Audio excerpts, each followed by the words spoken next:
আসসালামু আলাইকুম ভিউয়ার্স, বাঁধাকপির ভাজি তো অনেকেই খেয়েছেন, কিন্তু আজকের এই বাঁধাকপির ভাজিটা আমি আপনাদেরকে একটু ভিন্ন স্টাইলে করে দেখাবো।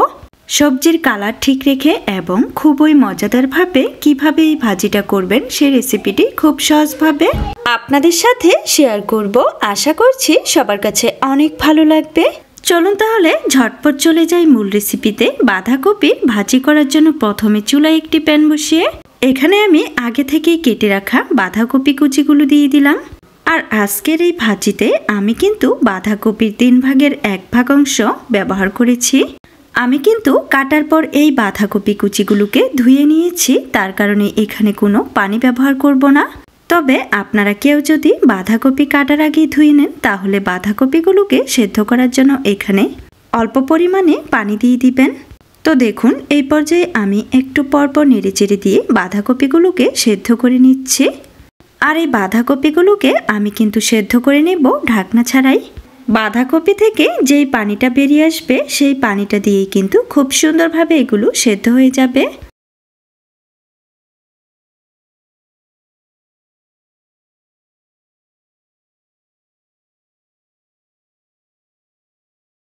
তো একটু কিছুক্ষণ নেড়েচেড়ে এই বাঁধাকপিগুলোকে কুক করে নেওয়ার পর এই পর্যায়ে বাঁধাকপিগুলো কিন্তু খুব সুন্দরভাবে সেদ্ধ হয়ে গিয়েছে। এখন আমি প্যান থেকে এগুলোকে উঠিয়ে নিব।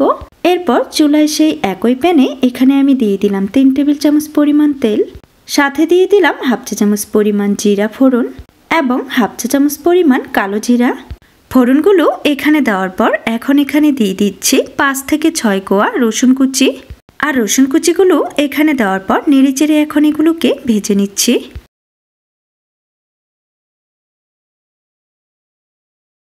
ভাজতে ভাজতে রসুনের মধ্যে যখন লালচে কালার চলে আসবে এই পর্যায়ে এখানে দিয়ে দিলাম 7-8টির মতো ফালি করা কাঁচামরিচ এবং 4টি শুকনো মরিচ।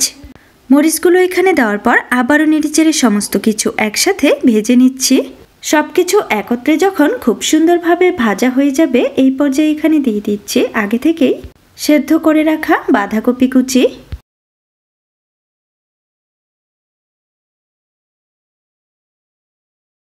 আর সবগুলো বাঁধাকপি এখানে দেওয়ার পর এখন নেড়েচেড়ে সমস্ত কিছু একসাথে মিক্স করে দিচ্ছি।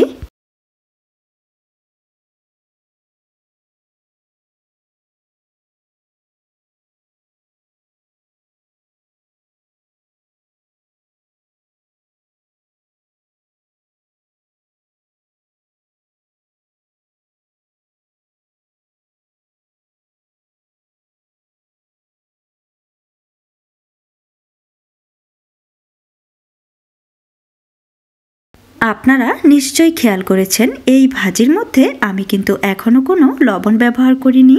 তো এই পর্যায়ে সমস্ত বাঁধাকপিগুলো নেড়েচেড়ে মিক্স করে দিয়ে এখন এখানে দিয়ে দিচ্ছি হাফ চামচ পরিমাণ লবণ। লবণটা আপনারা আপনাদের পরিমাণ মতো দিয়ে দিবেন।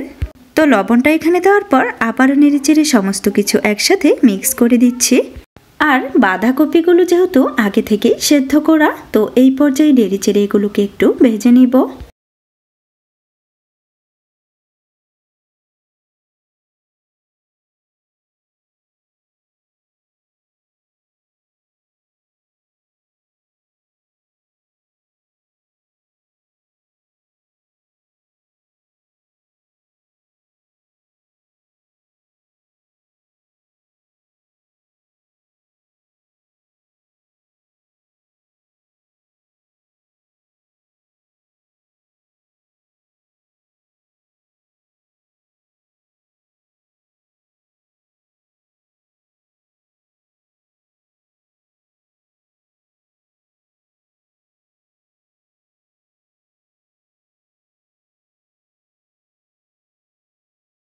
অনবরত কিছুক্ষণ নেড়েচেড়ে নিয়ে এই পর্যায়ে দেখুন ভাজিটা কিন্তু সম্পূর্ণ হয়ে গিয়েছে।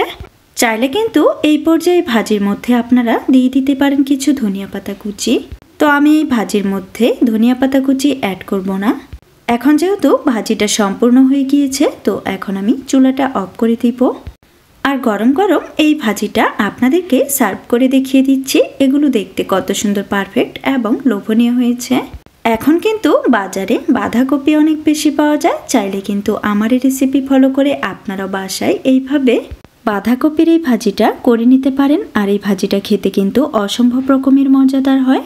গরম গরম ভাত, রুটি, পরোটা সব কিছুর সাথেই কিন্তু এই ভাজিটা বেশ জমে যাবে। আশা করছি আমার আজকের এই বাঁধাকপির ভাজি রেসিপি সবার কাছে অনেক ভালো লেগেছে। আর যদি ভালো লাগে তাহলে বাসায় অবশ্যই একবার ট্রাই করবেন এবং কমেন্টে আমাকে অবশ্যই জানাবেন কেমন হয়েছিল আপনাদের ভাজি রেসিপিটা। ফিরে আসবো আবারও আপনাদের মাঝে নতুন কোনো রেসিপি নিয়ে। সে পর্যন্ত সবাই ভালো থাকবেন, সুস্থ থাকবেন এবং সবাই সবার জন্য দোয়া করবেন। আজকে এখানেই বিদায় নিচ্ছি। আল্লাহ হাফেজ।